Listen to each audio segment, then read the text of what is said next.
Have you ever felt like the story we're being told about the future just, well, isn't adding up? We're constantly told that if we just buy the right green products or if we invent the right piece of technology, everything will magically go back to normal. But deep down, I think a lot of us sense a totally different truth. We sense that our current way of life is actually breaking down. Now, just asking that question out loud is often considered a massive taboo. It brings up fear, it brings up grief, and honestly, it brings up a lot of exhaustion. But what if staring directly into that unknown wasn't the end of the world? What if it was actually the doorway to profound freedom, connection, and joy? Welcome to this explainer on embracing the unknown, a journey into deep adaptation. I am so glad you're here to take this journey with me. It's a question we all kind of feel, but rarely say out loud, right? We feel this cognitive dissonance every single time we carefully separate our recycling, knowing full well that despite decades of treaties and brilliant innovations, the trend lines for biodiversity, carbon emissions, and ocean toxification, they're still moving in the absolute wrong direction. The framework of deep adaptation, which comes from the work of Professor Jem Bendel, asks us to stop looking away. It invites us to boldly look at the likelihood or, let's face it, the inevitability of societal collapse. And more importantly, it asks us how we can respond with compassion rather than panic. So the source material draws a really sharp contrast here. Traditional environmentalism is often rooted in what we call green capitalism. That's the belief that we can somehow consume our way out of a crisis caused by overconsumption. We're desperately trying to sustain a system that the Earth literally can no longer support. Deep adaptation, on the other hand, operates on a totally different premise. It accepts that the current industrial consumer system is failing, period. Instead of trying to save the unsustainable, this framework focuses on compassionately reducing harm, saving what we can, and responding to the crisis with radical love. Okay, so here is how we're going to break down this new paradigm. We'll explore the reality of collapse, the 4Rs toolkit, navigating inner work, reimagining systems, and finally, finding community. Let's start right at the beginning with Section 1, the reality of collapse. To really get this, we have to look at the hard truth without sugarcoating the science. When we hear the word collapse, we usually picture a sudden, dramatic Hollywood apocalypse. Zombies, meteors, the whole shebang. But deep adaptation defines societal collapse as an uneven, ongoing breakdown of modern industrial consumer modes of sustenance, security, and identity. It's not a single event. It's a process. And as researchers like Vanessa Andreotti point out, for many marginalized communities around the world, and honestly, even in our own cities, this collapse is not some distant future threat. Losing access to reliable grids, clean water, or economic security is their daily reality right now. To understand why this breakdown is accelerating, we have to look at the hard physics of our climate. This number, 0.5 degrees Celsius, comes from some fascinating observational data analyzed by Dr. E. Tao during the COVID-19 lockdowns. See, when global economies paused, aerosol pollution dropped dramatically. But that pollution was actually acting as a giant sunshade, a phenomenon known as global dimming.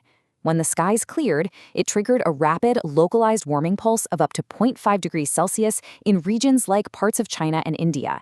This data proves a terrifying conundrum. Even if we immediately stopped all fossil fuel emissions, the loss of that aerosol mask would cause an immediate spike in heating.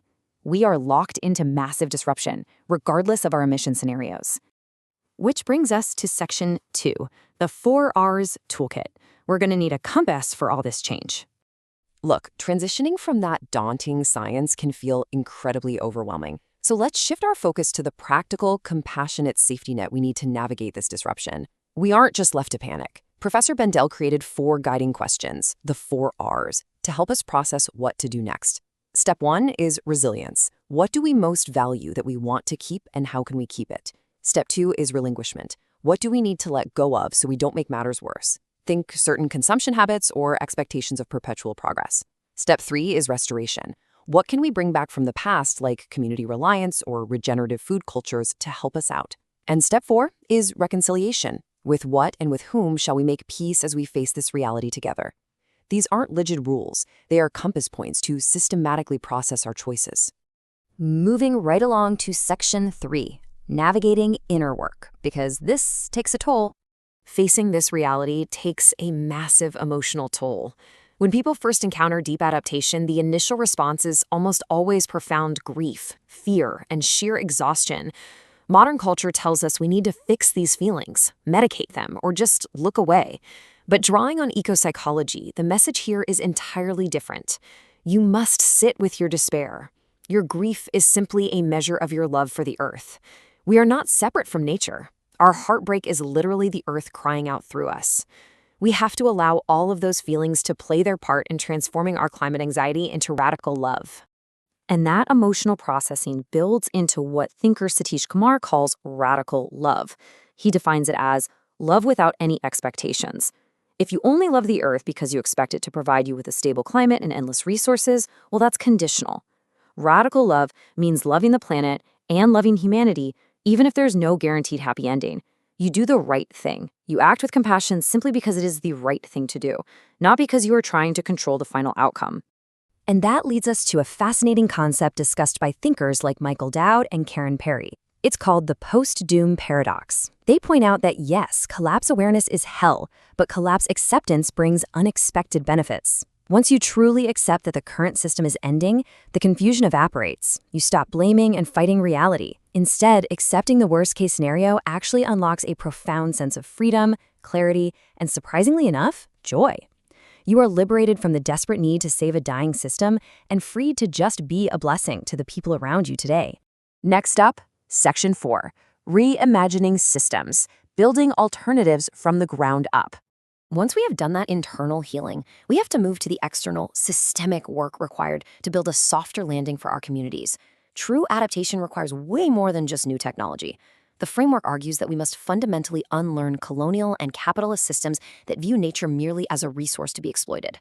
According to the sources, this means adopting alternative, cooperative economics. It means shifting our food systems toward regenerative agriculture that actually honors the soil. And most importantly, it means acting in solidarity with and actually listening to indigenous communities and marginalized groups who already possess the knowledge and healing practices to survive and rebuild outside the mainstream grid.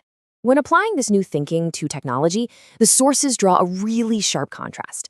In the face of extreme heat, some propose massive global geoengineering, like spraying particles into the atmosphere. The framework critiques that approach as high risk and largely driven by corporate interests. In contrast, they highlight Dr. Yi Tao's MIR Reflection Project, which focuses on local surface mirrors. By placing simple, reflective materials on roofs or in agricultural fields, we can immediately cool localized areas. To put that into perspective, it's cheap, it's safe, it's democratic, and it directly benefits the most vulnerable communities facing lethal heat waves, without handing control over the climate to venture capitalists. Finally, we arrive at Section 5, Finding Community, Ending Our Isolation. This brings us to our final phase. The ultimate antidote to despair is not building an isolated survival bunker in the woods, but rather finding shared purpose and connection. The absolute most crucial step you can take right now is to end your isolation. Waking up to the reality of societal breakdown can be incredibly lonely if everyone around you is still pretending things will just go back to normal. You absolutely do not have to carry the weight of this knowledge alone. It is vital to find spaces, whether it's an online global network like the Deep Adaptation Forum, or just a small group in your town, where you can speak honestly, process your fears without judgment, and dream together about how to respond. So how do we live this message daily? Well, it starts by building a network with your local neighbors. When supply chains falter, those are the people you will count on for sure. We also engage in activism, whether it's political action or regenerative farming, not because we are desperately trying to save the world in the old sense, but as love in action. We foster honest intergenerational dialogue, talking to our youth without burdening them with false hope or crushing despair. Ultimately, we find our meaning in localized resilience, striving to just be a blessing to our immediate community. Let's take a second to really absorb this core thesis. Once you stop fighting the reality of the unknown, once you stop exhausting yourself trying to prop up a failing system, you step through a doorway. On the other side of that despair, there isn't just darkness. There is profound connection. There is radical love. There is a beautiful, deeply meaningful life waiting for you where your actions are driven by compassion rather than fear. And this brings us to the end of our explainer and to a question I want to leave you with. Knowing what you know now, how will you step into the unknown and show up in the world with an open heart? You have the reality, you have the toolkit, and you have the permission to feel your grief and transform it into radical love. The future is uncertain, but how we choose to be the calm in the storm is entirely up to us. Thank you so much for joining me on this journey into deep adaptation. We have built our world on a high-stakes assumption. that our industrial momentum is as unsinkable as the steel hulls we once set into the Atlantic. But the elephant in the room has grown too large to ignore, moving out of our private shadows and into the center of our lives. This is the meta-crisis, the tipping point where the stories of endless growth collide with the physical limits of our planet. The Lifeboat mini-course is your immediate, structured transition, a free 5-day journey delivered to your inbox to transform global anxiety into local resilience. Day 1 begins with an audit of the invisible, the energy and water systems you rely on every hour, yet rarely ever see. Day 2 forces a change in your geographical lens, challenging you to locate your true home within your watershed and local bioregion. You won't navigate this terrain alone. You will receive daily study guides and synthesized patterns designed to cut through the noise and reveal the architecture of change. Day 3 asks you to practice active hope in a world facing ecological overshoot.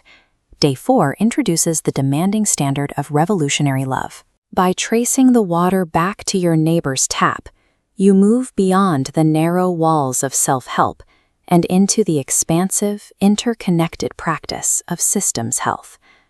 The climax arrives on Day 5 with the introduction of a specific framework for your future, the 9x21 harvest. Who is your mutual guiding spirit in this transition, and which 9 things will you choose to do? Stop waiting for the headlines to crush you. Sign up for the Lifeboat mini-course now.